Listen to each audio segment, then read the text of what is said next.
दूसरा क्वेश्चन है चतुर्भुज पी क्यू आर एस बनाइए जिसमें पी क्यू बराबर 3.5 सेंटीमीटर, क्यू आर बराबर 2.5 सेंटीमीटर, आर एस बराबर 4.1 सेंटीमीटर, एंगल क्यू बराबर 75 डिग्री, एंगल आर बराबर 120 डिग्री, भुजा आर एस मापिए। तो देखिए यहाँ हमें कोण क्यू और कोण आर का मान दिया गया है। ठीक है, अब यह दोनों एक रेखाखंड क्यू आर है, तो यहाँ सबसे पहले हम क्यू आर 2.5 सेंटीमीटर का एक रेखाखंड ले लेंगे। ठीक है, अब बिंदु क्यू पर हम 75 डिग्री के कोण का निर्माण करेंगे और बिंदु आर पर हम 120 डिग्री के कोण का निर्माण करेंगे। ठीक है, यह हमारा 120 डिग्री का कोण बनेगा।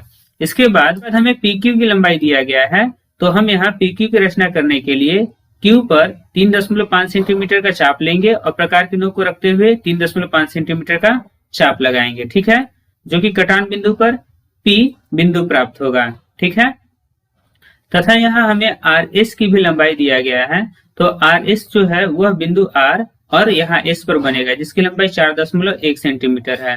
तो प्रकार की सहायता से 4.1 सेंटीमीटर का चाप लेते हुए हम इस प्रकार काटेंगे और कटान बिंदु को एस से निरूपित करेंगे। तो देखिए यहाँ हमें चारों शीर्ष प्राप्त हो गए। अब हम इन दोनों शीर्षों को मिला लेंगे जिससे कि हमें चतुर्भुज पी क्यू आर एस प्राप्त हो जाएगा। ठीक है, प्रश्न में हमसे आर एस की लंबाई पूछा है, परंतु प्रश्न में आर एस की लंबाई पहले से दिया गया है। इसका मतलब यह है कि प्रश्न में हमसे पी एस की लंबाई पूछा जा रहा है, तो हम इसे नाप कर बताएंगे कि पी एस की लंबाई क्या है। चलिए, तो अब हम रचना करते हैं। तो यहाँ हम सबसे पहले क्यू आर बराबर 2.5 सेंटीमीटर का एक रेखाखंड लेंगे। देखिए हम स्केल की सहायता से 2.5 सेंटीमीटर माप का एक रेखाखंड क्यू आर ले रहे हैं। ठीक है, यह बिंदु क्यू हो गया और यह आर हो गया। अगले चरण में हम बिंदु क्यू पर 75 डिग्री तथा आर पर 120 डिग्री कोण का निर्माण करेंगे। तो देखिए क्यू पर 75 डिग्री के कोण का निर्माण करना है, तो 0 डिग्री के कोण को हम रेखाखंड क्यू आर पर रखेंगे और 0 से बढ़ते हुए हम यहाँ 75 डिग्री पर एक निशान लगा लेंगे। ठीक है, और आर पर हमें 120 डिग्री के कोण का निर्माण करना है, तो प्रकार चांद की मध्य बिंदु को हम बिंदु आर से मिलाकर रखेंगे और 0 डिग्री रेखा को हम क्यू आर से मिलाकर रखेंगे। अब यहाँ हम 0 से बढ़ते हुए 120 डिग्री पर एक निशान लगा लेंगे। ठीक है, यह हमारे 120 डिग्री कोण का निशान हो गया। अब हम इन दोनों बिंदुओं को मिला लेंगे। तो देखिए हमने इसे मिलाया, यहाँ हमें 120 डिग्री का कोण प्राप्त होगा। ठीक है, इसी प्रकार हम इन दोनों बिंदुओं को मिलाएंगे।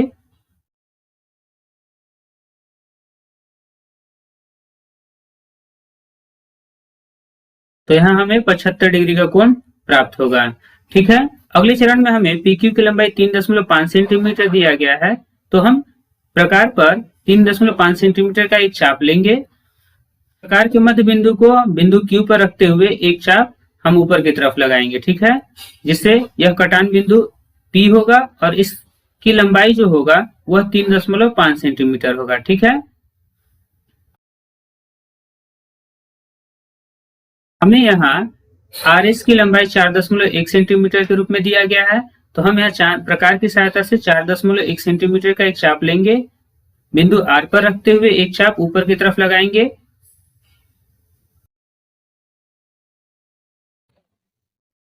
अब यह दोनों जिस बिंदु पर मिल रहे हैं हम उसे बिंदु एस के रूप में लिखेंगे और इसकी लंबाई 4.1 सेंटीमीटर होगा।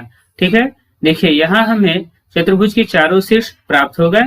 अब हम P और S को मिला लेंगे। ठीक है, प्रश्न में हमसे PS की लंबाई को भी पूछा गया है, तो हम यहाँ मिलाकर देखते हैं कि PS की लंबाई जो है वो लगभग 3.5 सेंटीमीटर के रूप में प्राप्त हो रहा है। ठीक है,